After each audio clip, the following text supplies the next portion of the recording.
we are going to start our very first chapter for Geography class 10th CBSE, that is Resources and Development. In your earlier classes, you have studied Resources and Development. But अगर हम Resources and Development की बात करें तो क्या है इनके बीच में लिंकेज, क्या है इनके बीच में कॉमन, क्या हम समझ सकते हैं रिसोर्सेज और डेवलपमेंट से, तो ये बात हम समझेंगे इस चैप्टर में। तो सबसे पहले हम समझते हैं, we started with the basic definition for resources. So basic definition क्या है रिसोर्सेज की? तो बेसिक डेफिनेशन जैसे कि मैंने यहाँ पर लिखा हुआ भी है कि everything available in our environment which can be use to satisfy our needs is called as resources.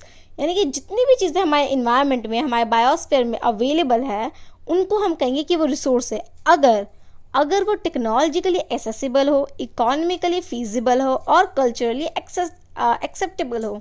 तो टेक्नोलॉजिकली एसेसिबल का मतलब क्या है? टेक्नोलॉजिकली एसेसिबल का मतलब ये है कि आपके पास सफिशिएंट टेक्नोलॉजी हो ताकि वो आप उस रिसोर्स को एक्सेस कर सकें। For example your mobile phone, so you have the sufficient technology so that आपने उस मोबाइल फ़ोन को बनाया and you are using, you have the sufficient technology to use that mobile phone. Okay, also it is economically feasible, यानी कि आपकी economic condition इतनी अच्छी है, इतनी ठीक ठाक है कि आप उसे यूज़ कर रहे हैं। Also it is culturally acceptable, your mobile phone is culturally acceptable, we all accept your mobile phone, I mean we all accept the mobile phones, so this is termed as resources. तो ये था आपका resources का definition.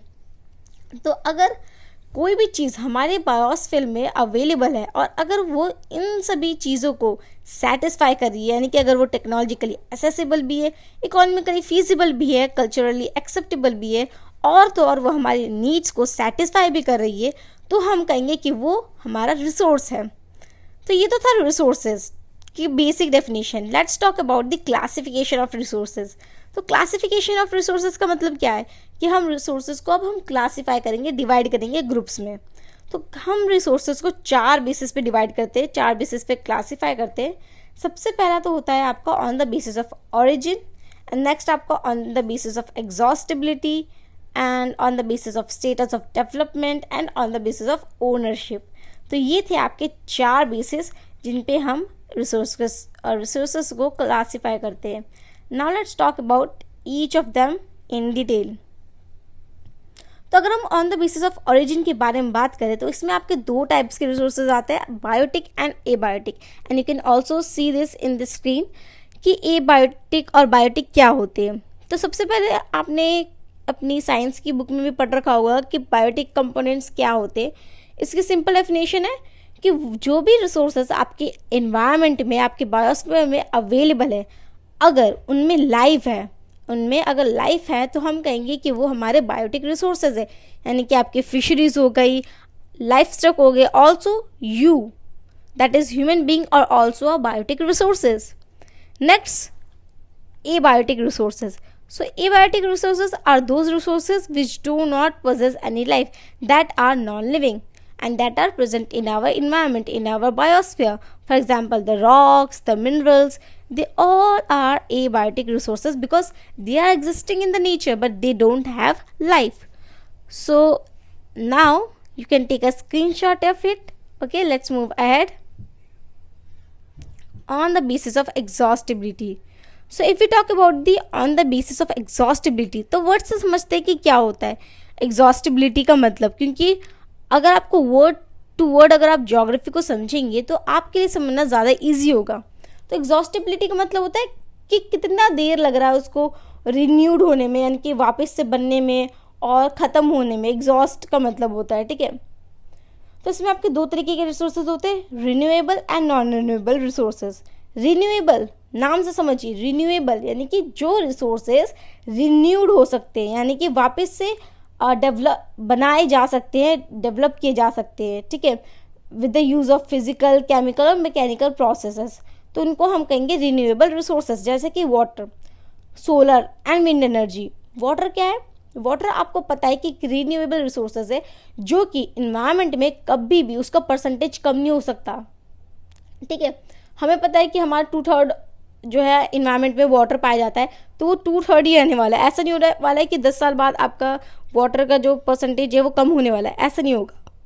हाँ, ऐसा हो सकता है कि वो पॉल्यूट हो जाए जिसकी वजह से कि हम उसे यूज़ ना करें, फ्रेश वाटर की कमी हो जाए, but in any form, in the form of steam और in the form of liquid, any form, वो वाटर आपका प्रेजेंट होगा एटमॉस्फेयर में उसी क्वांटिटी में, ठीक है।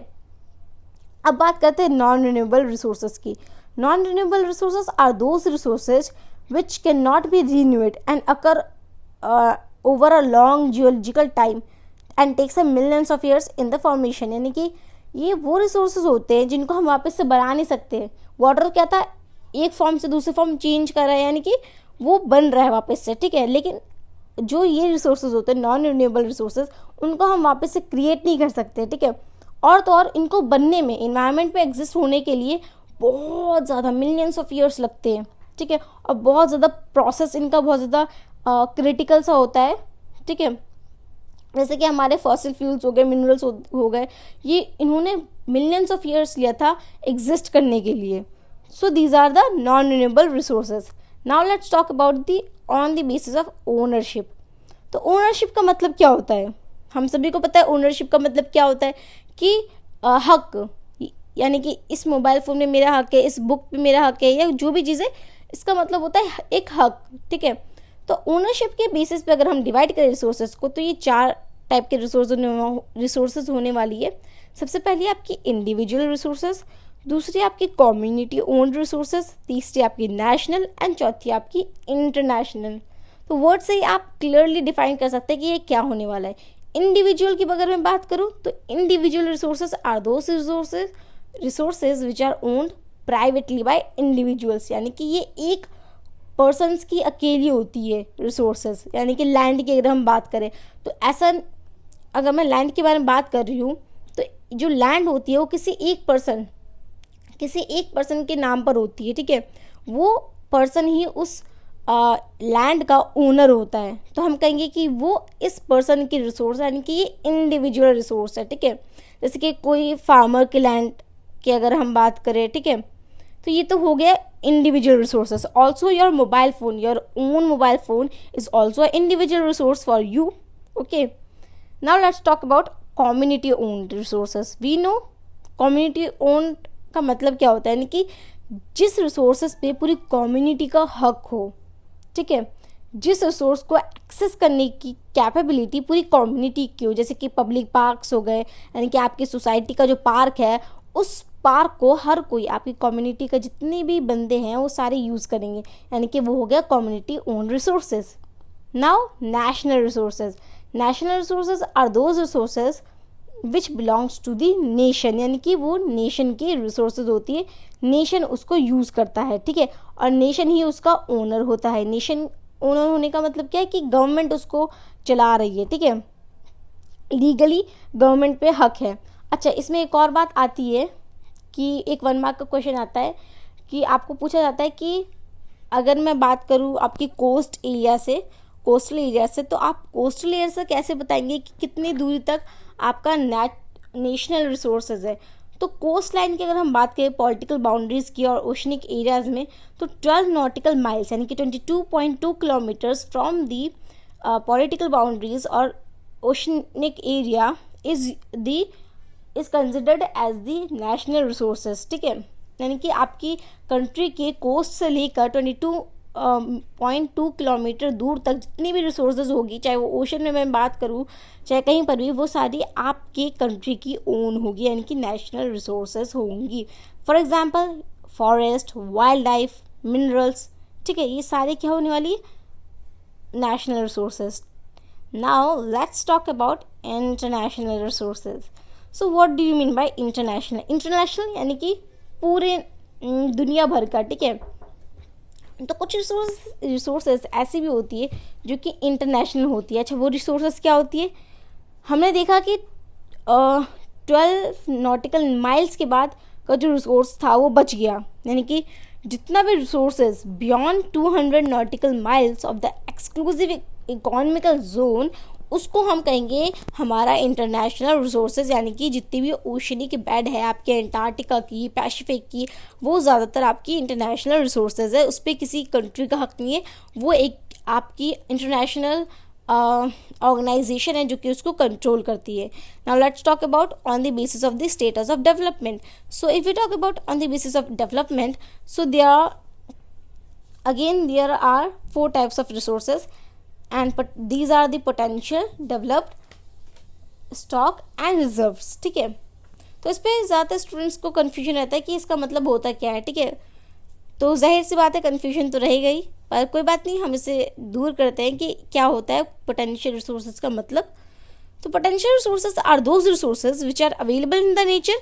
वो हमारे नेचर में तो है, लेकिन वो पोटेंशियल का मतलब क्या है कि आपने साइंस में, फिजिक्स में पढ़ रखा होगा, पोटेंशियल एनर्जी का मतलब क्या होता है कि आपके अंदर है पर अभी आपने उसे यूज़ नहीं किया. Similarly potential resources are those resources which are existing in the nature but we have not been utilized it, यानी कि अभी हमने उसे यूज़ नहीं किया है. जैसे कि सोलर एनर्जी जो कि राजस्थान में पाई जाती है, हमें पता है कि वो वहाँ पर पाई जाती है और उसका यूज़ क्या क्या है, और हमारे पास यहाँ तक कि इतनी टेक्नोलॉजी भी है कि हम उसे यूज़ कर सकें, लेकिन अभी भी हमने उसका यूज़ स्टार्ट नहीं किया है. So this is our potential resources. Now let's talk about developed resources. So resources जो डेवलप्ड होते हैं, these are all the resources which are known. हमें पता है कि वो एग्जिस्ट कर रहे हैं, हमारे पास सफिशेंट टेक्नोलॉजी भी है और हम उसे यूज़ भी कर रहे हैं. ठीक है, यानी कि हमारे जितने भी सॉफ्टवेयर्स हो गए, हमें पता है कि हाँ ये सॉफ्टवेयर यहाँ पर अवेलेबल है, हम इसको ऐसे ऐसे यूज़ कर सकते हैं. ठीक है, तो हम इसे यूज़ भी कर रहे हैं. तो ये जितने भी नोन रिसोर्सेज है जिनको हमने सर्वे कर रखा है, उनकी क्वालिटी, उनकी क्वांटिटी हमें पता है, उनको हम कहेंगे कि वो डेवलप्ड रिसोर्सेज है. यानी कि हमें पता है कि हमारे इंडिया में आयरन कितने अमाउंट में है, हमारे इंडिया में मैंगनीज कितनी अमाउंट में, तो ये सारे हो गए हमारे डेवलप्ड रिसोर्सेज.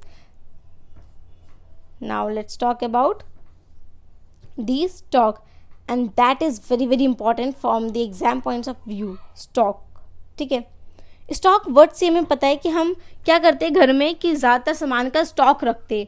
स्टॉक का मतलब क्या होता है कि किसी भी चीज़ को एक जगह इकट्ठा करके हम अपने पास रखते हैं, कभी हमें ज़रूरत पड़ जाए तो हम उसको यूज़ करेंगे. ठीक है, तो इसी तरीके से रिसोर्सेज में स्टॉक रिसोर्सेज वो रिसोर्सेज होते हैं जो कि इन्वायरमेंट में अवेलेबल है and have the potential to satisfy human needs. और वो हमारे ऐसे रिसोर्सेज जो कि वो रिसोर्सेज इसीलिए क्योंकि वो हमारे नीड्स को सेटिस्फाई कर सकते हैं, बट हमारे पास अप्रोप्रिएट टेक्नोलॉजी नहीं है कि हम उन्हें यूज़ कर सकें. यानी कि हम लोग वेट कर रहे हैं टेक्नोलॉजी का कि कब वो आए कि हम उस रिसोर्सेज को, जो हमारे स्टॉक रिसोर्सेज है, उनको यूज़ कर सके. जैसे कि हमें पता है कि हाइड्रोजन और ऑक्सीजन से वाटर बनता है, लेकिन फिर भी देखिए फ्रेश वाटर की कमी कितनी ज़्यादा है. इंडिया में ही नहीं, पूरे वर्ल्ड वाइड में कितनी ज़्यादा वाटर की कमी है. ठीक है, हमें पता है कि हाइड्रोजन और ऑक्सीजन से बनता है वाटर, और हमारे एटमॉस्फेयर में इतनी ज़्यादा एबंडेंस में आपका हाइड्रोजन एंड ऑक्सीजन पाया जाता है. बट हमारे पास इतनी टेक्नोलॉजी नहीं है कि हम उन दोनों को मिक्स करके, कंबाइन करके वाटर को फॉर्म कर सके. अगर हमारे पास होता तो हमें वाटर की तो किल्लत होती ही नहीं, है ना. तो we are waiting for the technology to use those resources which are in stock. So let's talk about reserves. Okay, the reserve resources are those resources which are present in the nature and we know how to use it and have the technology, but we have not started their use. यानी कि हमारे पास technology भी है, हमें पता भी है कि कैसे यूज़ करना है, हमारे इन्वायरमेंट में वो चीज़ें पाई भी जा रही है, लेकिन फिर भी हमने उसे अभी यूज़ नहीं करना है. क्यों?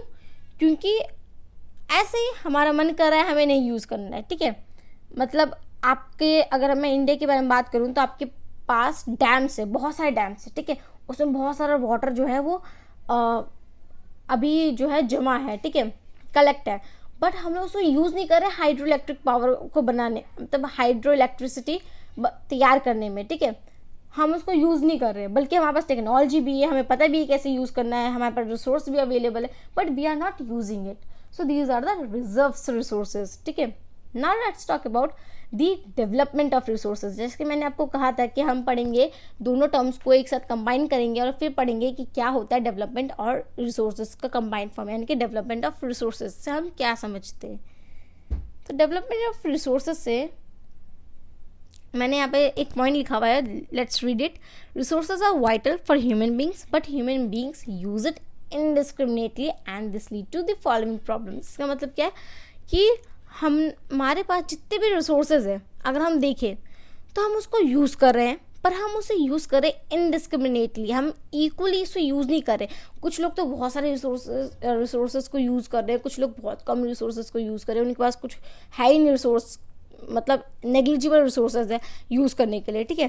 तो क्या है, हमारे इन्वायरमेंट में वो इनडिस्क्रिमिनेटली यूज़ हो रहा है, जिसकी वजह से जो रिसोर्सेज हैं उनके लिए कुछ प्रॉब्लम्स क्रिएट हो चुकी है इन्वायरमेंट में, और ये प्रॉब्लम्स आपके 3 मार्क का क्वेश्चन में आता है, ठीक है, हर साल का है, आप इसे याद कर लीजिए तो आपके 3 मार्क्स पक्के हैं।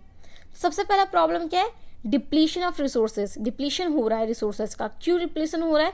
क्योंकि अब जो रिसोर्सेज है वो इनडिस्क्रिमिनेटली आपकी इन्वायरमेंट में आपके नेचर में डिस्ट्रीब्यूटेड है, तो वो कुछ ही इंडिविजुअल्स है, they are only few individuals who are using these resources to satisfy their greed. We not saying need, we are saying greed. क्यों? क्योंकि वो लालची लोग हैं जो कि उसे यूज़ कर रहे हैं इनडिस्क्रिमिनेटली, और वो लोग इसे इतना ज़्यादा यूज़ कर रहे हैं कि मतलब वो रिसोर्सेज आप देखिए तो वो डिप्लीट होने में आ चुका है, ठीक है। जैसे कि वाटर को लोग कितना ज़्यादा पॉल्यूट करते हैं, वाटर का कितना ज़्यादा वेस्टेज होता है, ठीक है। तो they are just satisfying their greeds, ठीक है, जिसकी वजह से क्या हो रहा है, डिप्लीशन हो रहा है। वैसे वाटर का तो डिप्लीशन नहीं हो रहा है, पर वाटर इज गेटिंग पॉल्यूटेड, ठीक है। तो ये भी एक बहुत ज़्यादा बड़ा प्रॉब्लम है। Now let's talk about next point, next problem, that is accumulation of resources in few hands divide the society into two, rich and poor, and we can see this in our society कि हाँ हमारी society 2 में divided है, एक rich और poor. Rich लोग जो है वो बहुत सारे रिसोर्सेज को यूज़ कर रहे हैं, लेकिन पुअर अगर मैं पर्सन के बारे में बात करूँ तो वो they are using a limited resources. जैसे कि आप अगर मैं बात करूँ, आप मोबाइल फ़ोन है आपके पास, लैपटॉप है आपके पास, बुक है, कॉपीज़ है, everything you have everything to use it and you can satisfy your needs for education, ठीक है। आप स्टडी कर रहे हैं, लेकिन कुछ पुअर चिल्ड्रंस होते हैं जिनके पास इतनी सारी टेक्नोलॉजीज़ नहीं है, इतने सारे लैपटॉप नहीं है, मोबाइल फ़ोन्स नहीं है, नोटबुक्स नहीं है, बुक्स नहीं है, जिसकी वजह से वो पढ़ नहीं पा रहे। तो ये होता है कि आपकी सोसाइटी भी 2 में डिवाइडेड है, रिच एंड पुअर, ठीक है। Third is indiscriminate exploitation of resources led to global warming, and we can also see this thing कि हमारे environment में ओजोन लेयर डिप्लीशन भी हो चुका है, ठीक है। आगे बात करते हैं। अब ये तो हो रहे थे आपके जितने भी प्रॉब्लम्स इनडिस्क्रिमिनेटली यूज़ का, ठीक है। आखिर अब इससे बाहर कैसे आए? तो अगर हमें इससे बाहर आना है तो हम ऐसा कर सकते हैं कि जितने भी रिसोर्सेज अवेलेबल है अगर हम उसका इक्वली यूज़ करें तो शायद ऐसा हो सकता है कि हम इन सभी प्रॉब्लम्स को ओवरकम कर सकें, ठीक है। Also resource planning is also very essential to save the planet for sustainable existence of all life forms, ठीक है। Now let's talk about a very important thing, that is sustainable development. ये sustainable development इसलिए बहुत ज़्यादा ज़रूरी है क्योंकि आपका 2 मार्क का क्वेश्चन होता है, एग्जामिनर आपसे पूछता है कि व्हाट इज सस्टेनेबल डेवलपमेंट, और इसके बाद एक और क्वेश्चन वो पूछता है, क्योंकि वो पूरा 5 मार्क का क्वेश्चन पूछता है, 3 मार्क में कुछ और होता है, वो मैं अभी आपको बताऊंगी क्या होता है, ठीक है। तो सबसे पहले देखते हैं सस्टेनेबल डेवलपमेंट होता क्या है। सस्टेनेबल डेवलपमेंट का मतलब है कि हमने एक ऐसे डेवलपमेंट की जिससे कि हमारे इन्वायरमेंट को भी कोई अफेक्ट नहीं हुआ, ठीक है, और हमने अपनी डेवलपमेंट भी कर ली, और इससे हमारी जो फ्यूचर जनरेशन है उनकी नीड्स के साथ भी हमने कोई कॉम्प्रोमाइज़ नहीं किया। सस्टेनेबल डेवलपमेंट की एग्जांपल अगर हम ले तो if we are using jute bags, ठीक है, तो इससे क्या हो रहा है, हमारे इन्वायरमेंट भी सेफ रह रहा है, हम अपने फ्यूचर जनरेशन के नीड्स के साथ कॉम्प्रोमाइज़ भी नहीं कर रहे, हम अपने रिसोर्सेज को बचा रहे हैं। तो ये था हमारा development without damaging the environment, ठीक है। अब इन सभी प्रॉब्लम्स को देखते हुए 1992 में इंटरनेशनल गवर्नमेंट ऑर्गेनाइजेशन थी एक, उसने सोचा कि अब भाई इतनी सारी चीज़ें हो रही है, ओजोन लेयर डिप्लीशन भी हो चुका है, तो हमें कुछ ना कुछ तो करना पड़ेगा इसको रोकने के लिए। तो 1992 में एक जगह है रियो डी जेनेरियो इन ब्राज़ील, जहाँ पर 100 हेड्स ऑफ द स्टेट इकट्ठे हुए मिले और उन्होंने सबसे पहली अर्थ समिट की, ठीक है। और उस समिट में उन्होंने क्या किया वो बहुत इंपॉर्टेंट है आप सभी के लिए, और यही आपके सस्टेनेबल डेवलपमेंट के बाद वाला क्वेश्चन है कि क्या बनता है। तो इस समिट में उन्होंने क्या किया, जितनी भी प्रॉब्लम्स थी इन्वायरमेंट प्रोटेक्शन को लेकर, सोशियो इकोनॉमिक डेवलपमेंट को लेकर, ग्लोबल वार्मिंग को लेकर, सारी की सारी प्रॉब्लम्स को डिस्कस किया, ठीक है। उसके बारे में सोचा समझा, ठीक है। And the leaders assembled and signed a declaration on global climatic change and biological diversity.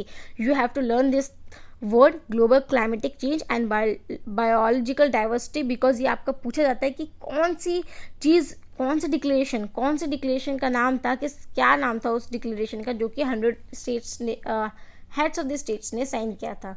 तो ये था उसका नाम। अच्छा, इसके बाद एक और जो चीज़ इंपॉर्टेंट उन्होंने की वो था, उन लोगों ने एक एजेंडा को अडॉप्ट किया, वो था आपका एजेंडा 21। अच्छा, अब आपका एजेंडा 21 क्या कह रहा है ये समझ लेते हैं। एजेंडा 21 स्टेट्स की इट इज़ द डिक्लेरेशन जो कि आपके वर्ल्ड लीडर्स ने साइन किया था at UNCED. UNCED means United Nations का ये फुल फॉर्म है, UNCED, ठीक है। उन्होंने जितने भी हेड ऑफ द स्टेट्स थे उन्होंने ये डिक्लेरेशन साइन किया था। और इस एजेंडा के अकॉर्डिंग क्या ये एजेंडा कहता है, ये एजेंडा कहता है कि हमें ग्लोबल लेवल पर सस्टेनेबल डेवलपमेंट को अचीव करना है। जितनी भी पॉवर्टी की, एनवायरमेंटल डैमेज की, डिजीजेस की जितनी भी प्रॉब्लम है ग्लोबल लेवल पे हमें उसे सॉर्ट आउट करना है, ठीक है। ऑल्सो इस एजेंडा ने कहा कि जितनी भी लोकल गवर्नमेंट है उन्हें भी अपना एक एजेंडा 21 ड्रॉ करना है, जैसे कि हमारे पार्लियामेंट से भी एक एजेंडा 21 बनाया गया था गवर्नमेंट की तरफ से, ठीक है। तो you can also study about it in the Google. Now this is our last topic for today's class, that is resource planning. तो हमने देखा कि इतनी ज़्यादा रिसोर्सेज की ज़रूरत है हमें, ये प्रॉब्लम्स फेस कर रही रिसोर्सेज। तो क्या इंडिया ने कोई स्टेप्स लिए रिसोर्सेज को प्लान करने के लिए, क्योंकि हमने समझा कि resource planning is the only way to overcome these problems, ठीक है। तो इंडिया ने क्या किया, इंडिया ने कुछ स्टेप्स लिए, 3 मेजर स्टेप्स लिए। सबसे पहला था identification and inventory of resources through mapping serving, यानी कि सबसे पहले इंडिया ने क्या किया, जितने भी आपके रिसोर्सेज अवेलेबल है इंडिया में उन सबको आइडेंटिफाई किया थ्रू सर्वे और मैपिंग के जरिए, ठीक है। उसके बाद क्या किया, उन्होंने एक प्लानिंग स्ट्रक्चर ड्रॉ किया कि हम उस रिसोर्सेज को कैसे कैसे यूज़ करने वाले हैं, कैसे सस्टेनेबल डेवलपमेंट की तरफ अपना एक कदम बढ़ाए, ठीक है। उसके लिए उन्होंने एक प्लान बनाया, इंस्टीट्यूशन को बनाया, ठीक है, इंस्टीट्यूशन सेटअप किया। उसके बाद उन्होंने क्या किया इंडिया ने कि अब जो रिसोर्स प्लानिंग, हमने हर एक रिसोर्स के लिए अलग अलग तरीके की प्लानिंग बनाई है, इंस्टीट्यूशन बनाए, तो उन सभी रिसोर्स प्लानिंग को हमने ओवरऑल नेशनल डेवलपमेंट प्लान से मैच किया और फिर उसको इम्प्लीमेंट किया। तो इस तरीके से हमारे इंडिया में रिसोर्स को प्लान किया जाता है, रिसोर्स को यूज़ किया जाता है। तो ये बहुत इंपॉर्टेंट है, आप सभी के लिए जानना है, ठीक है। Now, the point I have highlighted is in order to overcome the problem of environment, we need to consume resources. And with this note, I am your master teacher signing off. And let's meet in the next lecture. And in the next lecture, we are going to just end this chapter with starting the land resources. Okay.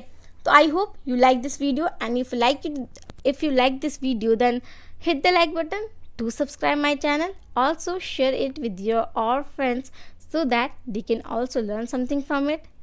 So also don't forget to press the bell icon. Thank you.